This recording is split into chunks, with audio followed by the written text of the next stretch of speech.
मैं अतुल कुमार मसोतिया और आप देख रहे हैं आपका अपना चैनल एजुकेशन वर्ल्ड एकेडमी यानी ई वर्ल्ड एकेडमी हापुड़ में एक बार फिर आपका बहुत बहुत स्वागत है। तो दोस्तों, जैसा कि आप जानते हो, मैं पिछली वीडियो में जिक्र कर रहा था भारत की सीमा रेखाओं को लेकर, और भारत की सीमा रेखा में मैं भारत की स्थलीय सीमा को कवर करा चुका हूं, और आज हम जिक्र करने वाले हैं भारत की तटीय सीमाओं को लेकर।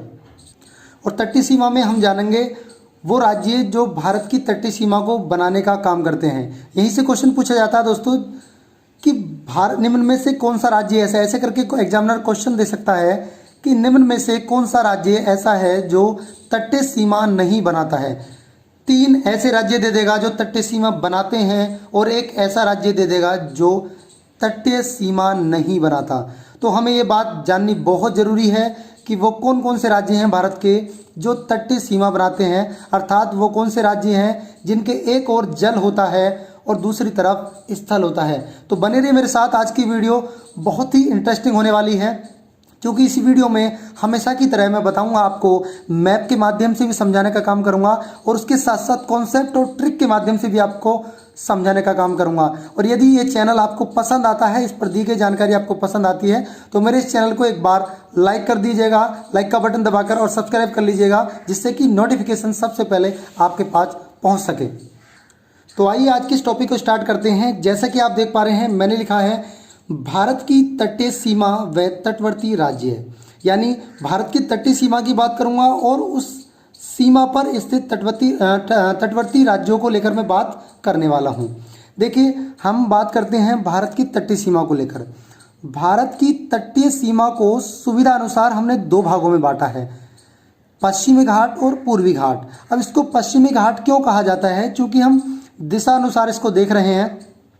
ये पश्चिमी दिशा में पड़ता है तो ये पश्चिमी घाट कहलाया, और ये पूर्वी दिशा में पड़ता है तो ये पूर्वी घाट कहलाया। ठीक है, मुख्य रूप से हमने इन घाटों को दो भागों में बांटा है, पश्चिमी घाट और पूर्वी घाट। तो सबसे पहले स्टडी करेंगे हम पश्चिमी घाट को, कि पश्चिमी घाट के वो कौन कौन से भाग हैं जिनको हमें जानना बहुत ज़रूरी है। तो दोस्तों, जैसा कि आप देख पा रहे होंगे, ये हमारा पश्चिमी घाट है। पश्चिमी घाट कहाँ से कहाँ तक है? गुजरात से लेकर हमारा तमिलनाडु तक, गुजरात राज्य से लेकर तमिलनाडु के सीमा तक हमारा ये पश्चिमी घाट कहलाता है। अब पश्चिमी घाट को कितने भागों में बांटा गया है? इसको हम गुजरात से जो गुजरात से दमन दीव तक का जो भाग है, इसको हम गुजरात का तट या काकरापार तट के नाम से जानते हैं। उसके बाद दूसरा आ जाता है आपका दमन दीव से लेकर गोवा तक। ये हमारा गोवा है जो मात्र तटीय सीमा 101 किलोमीटर की सीमा साझा करता है। अभी मैं सारी सीमा बताऊंगा कौन कितने किलोमीटर की सीमा साझा करता है। तो दमन दीव व गोवा तक जो दूसरा तट है, ये कोंकण तट के नाम से जाना जाता है। और गोवा से जो न्यू मंगलोर यानी न्यू मंगलोर तक के तट को हम क्या कहते हैं? कन्नड़ तट। कन्नड़ तट क्यों कहते हैं? क्योंकि ये कर्नाटक का ही ज़्यादातर भाग किसका है? कर्नाटक का है, तो इसलिए हम इसको क्या कहते हैं? कन्नड़ तट कहते हैं। अब नेक्स्ट बात करते हैं न्यू मंगलोर से तमिलनाडु तक के तट को किस नाम से पुकारा जाता है? तो मालाबार तट से। अब हमने इन चीज़ों से एक बात हमें जानकारी प्राप्त हुई कि पश्चिमी घाट को हम बांट सकते हैं काकरापार तट में, कोंकण तट में, कन्नड़ तट में और मालाबार तट में। यहीं से क्वेश्चन पूछे जाते हैं कि पश्चिमी घाट की दृष्टिकोण से अगर हम देखें, पश्चिमी घाट के अगर हम दृष्टिकोण से देखें तो सबसे ज़्यादा महत्वपूर्ण तट कौन सा है? तो वो हो जाता है आपका मालाबार तट। क्यों होता है ये अभी बताऊंगा आपको। ठीक, तो सबसे पहले जिक्र कर लेते हैं गुजरात के तट की या काकरापार तट के बारे में। ठीक दोस्तों, तो गुजरात का जो ये तट है, यहाँ से लेकर जो यहाँ तक तट है, ये कितने किलोमीटर सीमा साझा करता है? यानी तटीय राज्यों में जो सबसे ज़्यादा सीमा साझा करता है वो गुजरात का ही तट है, जिसको काकरापार तट के नाम से पुकारते हैं। ये कितने किलोमीटर की सीमा साझा करता है? तो मैं आपको बता रहा हूं, ये 1214 किलोमीटर की, 1214.70 किलोमीटर, यानी 1214.70 किलोमीटर की सीमा साझा करता है जल से। अब बात करते हैं किसकी? कोंकण तट की। कोंकण तट कितने किलोमीटर की सीमा साझा करता है? अब यहाँ से देखो, कोंकण तट छोड़िएगा आप, सबसे पहले मैं ये बता दूं कि गुजरात राज्य की कितने किलोमीटर की सीमा साझा करती है हमारा जल के साथ। दूसरे नंबर पे कौन सा आता है? दूसरे नंबर पे जो सबसे ज़्यादा सीमा साझा करता है वो होता है हमारा आंध्र प्रदेश। आप देख पा रहे होंगे ये हमारा आंध्र प्रदेश है, और आंध्र प्रदेश की जो सीमा है जिसको उत्तरी सरकार के नाम से भी जाना जाता है, पूर्वी तट में आपको बताऊंगा, तो इसको किस नाम से पुकारा जाता है, मतलब किस नाम से पुकारा जाता है? उत्तरी सरकार के नाम से। और कितने किलोमीटर की सीमा साझा करता है? 973 किलोमीटर की, 973.7 किलोमीटर की सीमा साझा करता है ये जलीय सीमा साझा। उसके बाद तीसरे नंबर पर आता है हमारा तमिलनाडु। ये हमारा तमिलनाडु है जो आप देख पा रहे होंगे। तमिलनाडु मात्र 906.90 किलोमीटर की सीमा साझा करता है किसके साथ? जल के साथ। चौथे नंबर पर कौन सा सबसे बड़ा तटवर्ती राज्य है? वो कौन सा है? महाराष्ट्र। महाराष्ट्र 652.60 किलोमीटर की सीमा साझा करता है। महाराष्ट्र आप देख पा रहे होंगे, ये महाराष्ट्र है। महाराष्ट्र करता है 652 किलोमीटर की सीमा साझा करता है। उसके बाद आता है आपका केरल। केरल हमारा ये आप देख पा रहे होंगे, ये केरल है। केरल करता है 569.7 किलोमीटर की सीमा साझा करता है हमारा केरल। आई होप कि आप देख पा रहे होंगे, वैसे मैं बोल रहा हूँ स्पष्ट, आप लिख लीजिएगा अगर आपको नोट्स भी बनाने हैं तो। उसके बाद आता है आपका ओडिशा। ओडिशा है जो कितने नंबर पर? छठे नंबर पर सबसे ज़्यादा तटवर्ती सीमा साझा करता है, तो वो है 476.70 किलोमीटर। ये हमारा ओडिशा है, 476.70 या 7 किलोमीटर की सीमा साझा करता है छठे नंबर पर। सातवें नंबर पर आता है हमारा कर्नाटक जो 208 किलोमीटर की सीमा साझा करता है। हमारा ये कर्नाटक है, ये 208 किलोमीटर की सीमा साझा करता है। ये हमारा 652 था, ये 1214 किलोमीटर, और ये हमारा 569 किलोमीटर। ठीक, कोरोमंडल तट के नाम से जो जाना जाता है वो तमिलनाडु के तट को जाना जाता है, जिसको जो कितने किलोमीटर की सीमा साझा करता है? 906.9 किलोमीटर की सीमा साझा करता है। उसके बाद आता है आपका पश्चिम बंगाल।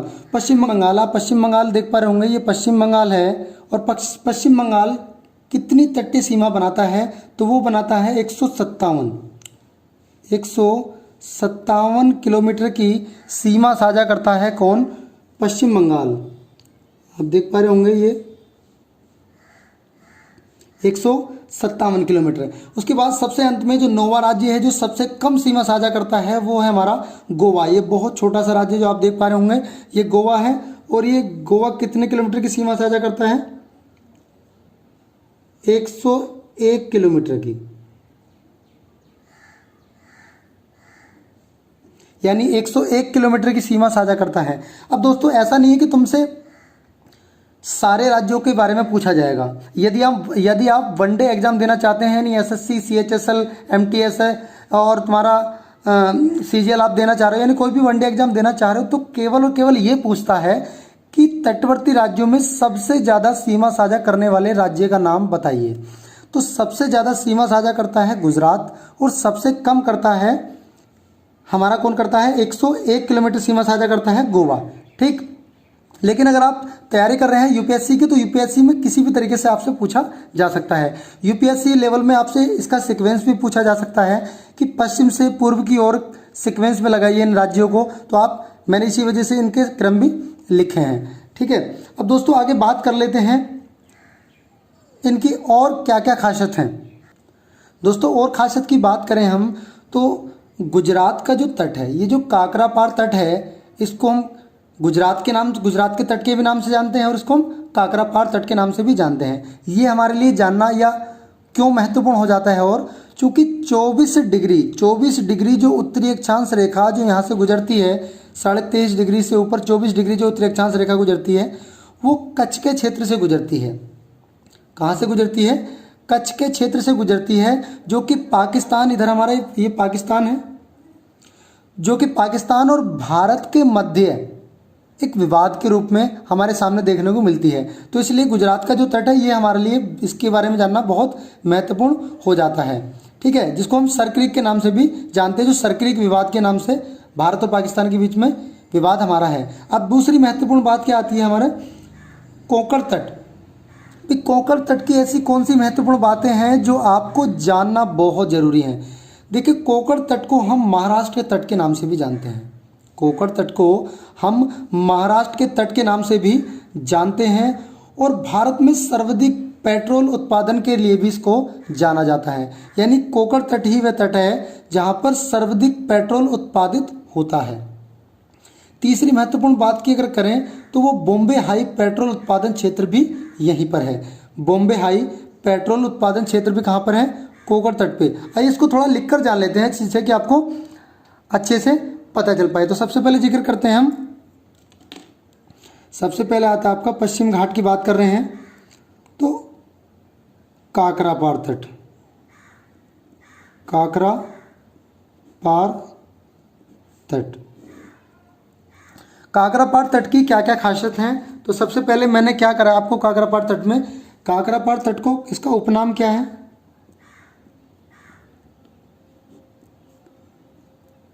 गुजरात का तट, गुजरात का तट।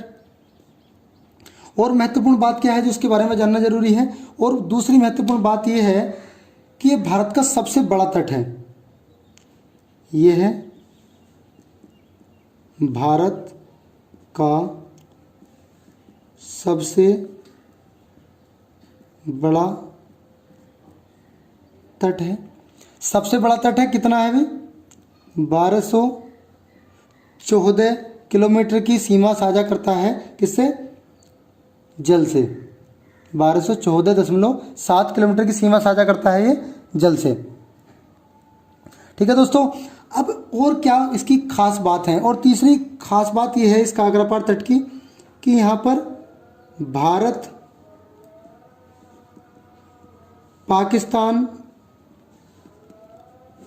और पाकिस्तान के बीच कौन सा विवाद है? सर क्रीक विवाद। सर क्रीक विवाद है। गुजरात राज्य के बारे में केवल इतना ही जानना उचित रहेगा। आगे बात करते हैं हम किसकी? कोंकण तट के बारे में। नंबर 2 पे कौन आता है हमारा? कोंकण तट। कोंकण तट। तो कोंकण तट की महत्वपूर्ण बातों के बारे में हम जानकारी प्राप्त करेंगे। तो कोंकण तट, सबसे पहली बात तो कोंकण तट का जो उपनाम है, इसका उपनाम क्या है? उपनाम, उपनाम है इसका महाराष्ट्र का तट। इसको हम किस नाम से पुकारते हैं? महाराष्ट्र के तट के नाम से भी इसको हम पुकारते हैं। दूसरा, भारत में सर्वाधिक पेट्रोल उत्पादन। भारत में सर्वाधिक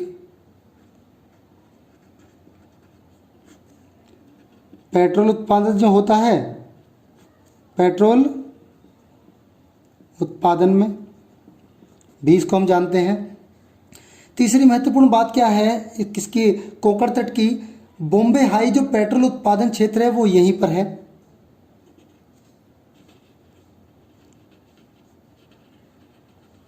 बॉम्बे हाई पेट्रोल उत्पादन क्षेत्र वो कहाँ पर है? वो भी यहीं पर है। ठीक। और इसकी महत्वपूर्ण बात यह है कि जवाहरलाल नेहरू जो बंदरगाह है वो भी कोंकण तट पर है।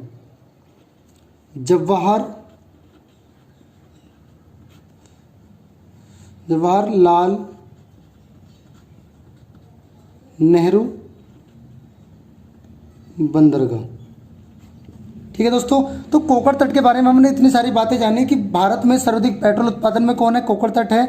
बॉम्बे हाई पेट्रोल उत्पादन क्षेत्र कहाँ पर है?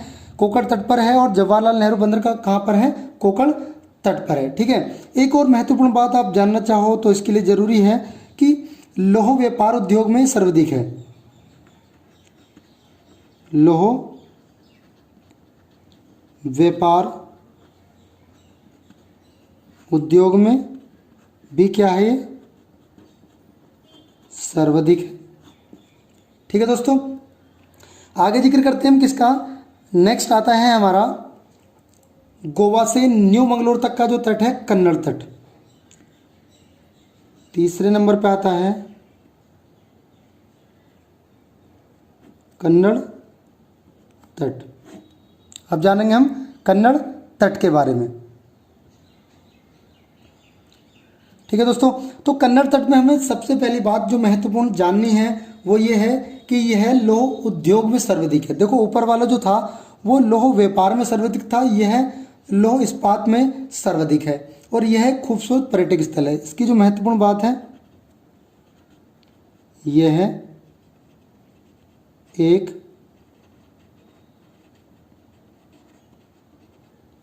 खूबसूरत पर्यटक स्थल है। भैया कैसा है? खूबसूरत पर्यटक स्थल है कन्नड़ तट। क्यों है? क्योंकि इसी क्षेत्र में क्या पड़ जाता है? गोवा। और गोवा आप सभी लोग जानते हैं कि गोवा पर्यटक के मामले में देखा जाए तो बहुत ही अच्छे इस तरह का राज्य है। छोटा है लेकिन वहाँ गोवा बीच बहुत ज़्यादा प्रसिद्ध है। मैं ज़्यादा बताना नहीं चाहूँगा, आप लोग सभी एक्सपर्ट हैं, जानते हैं। यहाँ पर पिलिकुला बोटेनिकल गार्डन भी है। दूसरी महत्वपूर्ण बात, पिलिकुला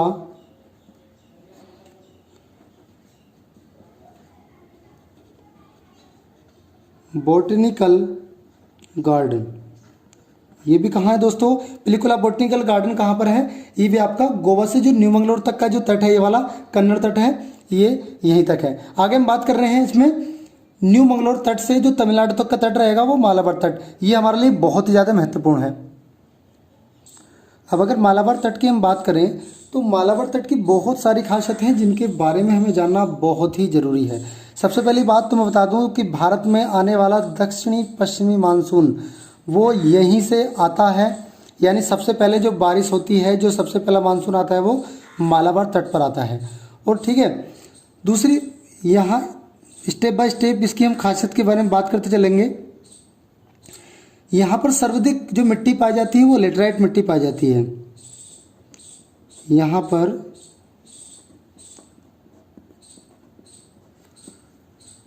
सर्वाधिक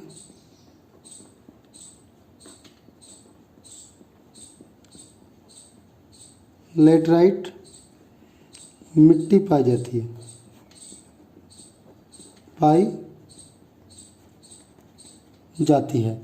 ठीक है दोस्तों, दूसरी अगर महत्वपूर्ण बात देखें हम किसकी? मालाबार तट की, तो भारत के सर्वाधिक आणविक खनिज थोरियम मालाबार तट पर ही पाया जाता है।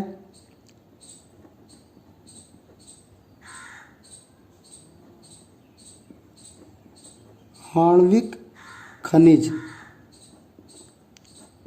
थोरियम वो सर्वाधिक कहाँ पाया जाता है? मालाबार तट पर।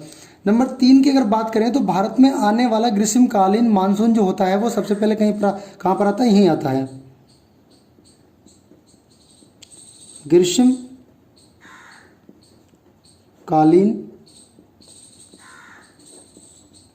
मानसून सबसे पहले आता है सबसे पहले। अगर एक बात और महत्वपूर्ण बता दूं, यदि आपकी नौकरी लगे और नौकरी आपको जोन दिया जाए, मतलब आपको कहा जाए कि आपको साउथ के क्षेत्र में जाकर यानी दक्षिणी क्षेत्र में जाकर आपको ड्यूटी करनी है, और यदि आप काजू खाने के बहुत शौकीन हैं तो दोस्तों आप अगर अपनी पोस्टिंग कराओ तो पोस्टिंग कराना आप कहाँ पर? मालाबार तट पर, यानी केरल के यहाँ पर, क्योंकि यहाँ पर काजू का सर्वाधिक मात्रा में पाए जाते हैं। यहाँ पर क्या पाए जाते हैं? काजू।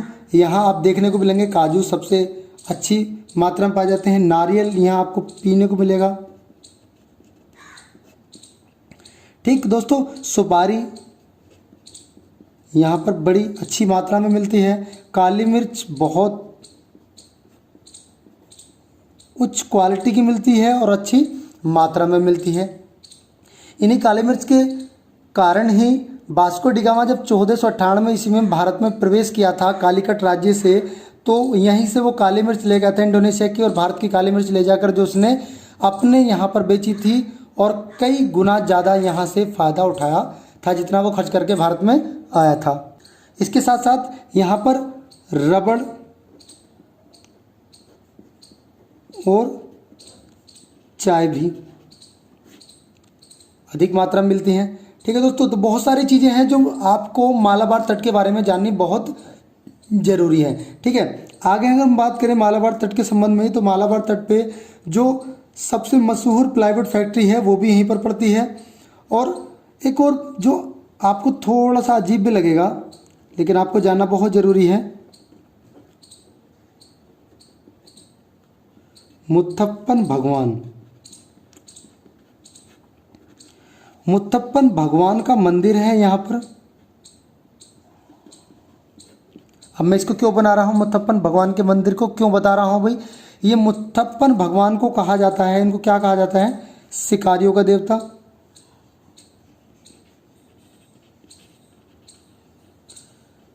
शिकारियों का देवता कहा जाता है किसको, मुत्थप्पन भगवान को। और दोस्तों एक और महत्वपूर्ण बात, जहां भारत में मंदिर में मांस और मछली या मीट वगैरह की बात करना भी गुनाह माना जाता है, वहीं यही एक भारत का ऐसा क्षेत्र है जिसका मैं जिक्र कर रहा हूं, मुत्थप्पन भगवान का मंदिर। यहाँ पर मांस और मदिरा, ये है, यहाँ पर मांस और मदिरा प्रसाद के तौर पर आपको मिलेगी।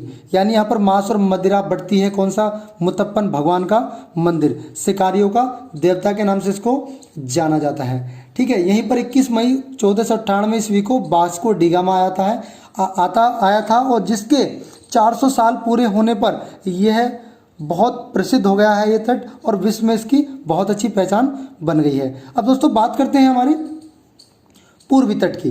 किसकी बात करते हैं, पूर्वी तट की। तो पूर्वी तट की भी बहुत सारी ऐसी बातें हैं जो हमें जाननी जरूरी हैं। पूर्वी तट, पूर्वी तट को भी 3 भागों में बांटा गया है दोस्तों। पहला भाग इसका आप देख पा रहे होंगे, उत्कल का मैदान, उत्कल का मैदान। अब उत्कल का मैदान कहाँ से है, देखा आप देख सकते हो, पश्चिम बंगाल या हुगली नदी से लेकर यहाँ पर चिल्का झील पड़ती है, इस चिल्का झील तक का जो मैदान आपका कहलाता है वो उत्कल का मैदान कहलाता है। दूसरा आपका जो है वो होता है आपका उत्तरी सरकार, उत्तरी सरकार। उत्तरी सरकार कहाँ से कहाँ तक है, चिल्का झील ओडिशा से लेकर आंध्र प्रदेश की पुलिकट झील के जो बीच का क्षेत्र है, ये वाला जो क्षेत्र है वो क्या कहलाता है आपका, उत्तरी सरकार कहलाता है। तीसरी जो सबसे महत्वपूर्ण क्षेत्र है उसको बोला जाता है कोरोमंडल। ठीक है दोस्तों, यहीं से क्वेश्चन पूछा जाता है कि पूर्वी घाट को अन्य किस नाम से पुकारा जाता है, तो पूर्वी घाट को अन्य कोरोमंडल के नाम से अक्सर उत्तर देखने को मिलेगा आपको, कोरोमंडल ही उसका उत्तर आया है, एग्जामिनर ने कई बार पूछा है। लेकिन अगर आपको दे दे उत्तरी सरकार या उत्कल का मैदान, ये भी उसमें आंसर सही होगा। ठीक है दोस्तों, और यहाँ आपको बता दूं आपको पुलिकट झील के बारे में, तो पुलिकट झील पर ही एक हरिकोटा द्वीप है, पुलिकट झील पर एक हरिकोटा द्वीप है जहाँ पर इसरो का सतीश धवन अंतरिक्ष केंद्र स्थित है। तो आज हमने बात करी है किसकी, भारत के तटवर्ती क्षेत्र व तटवर्ती राज्यों को लेकर, भारत की तटीय सीमा व तटवर्ती राज्यों को लेकर मैंने इसमें जिक्र किया है। आई होप कि ये वीडियो आपको बहुत अच्छी लगेगी और बहुत ज़्यादा जानकारी मैंने आपको देने का प्रयास किया है। यदि आपको ये वीडियो अच्छी लगे तो कृपया मेरे चैनल को लाइक जरूर करना और सब्सक्राइब कर लेना, जिससे कि हमें भी मोटिवेशन मिले कि मैं आगे भी आपके लिए वीडियो बनाता रहूं। तब तक के लिए धन्यवाद।